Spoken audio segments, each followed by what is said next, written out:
Gorka Urbiz naiz eta D ereduan ikasi nuen, Lekunberriko eskola publikoan.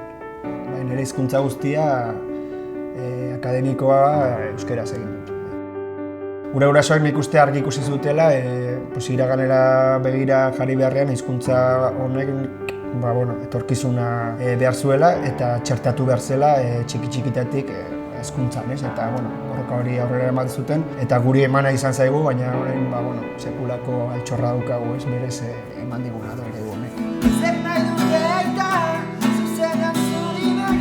Uste gaur egun 21. mendean elebakartasunak ez daukala zentzu handirik hezkuntzari dagokionez. Uste gainera elebakartasun horrek elebakardade bat ekartzen duela nolabait, eta elebakardade horrek hor uste zaituela pixkat gabezia batzuekin. Eta alde hortatik, uste dut ereduak ematen duela badela lanabez bat oso baliagarria eraniztasunari begira eta bertako hizkuntzekin hasita noski.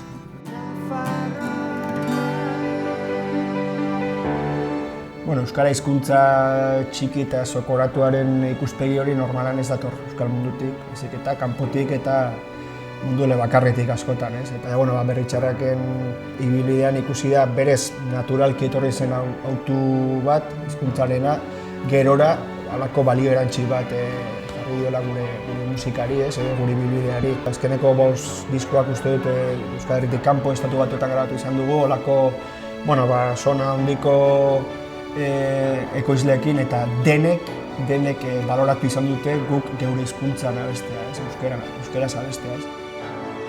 D eredua, emozioz beteriko eredua da, eta horretaz gain giltza bat ematen dizu munduan zehar ate piloa irekitzen.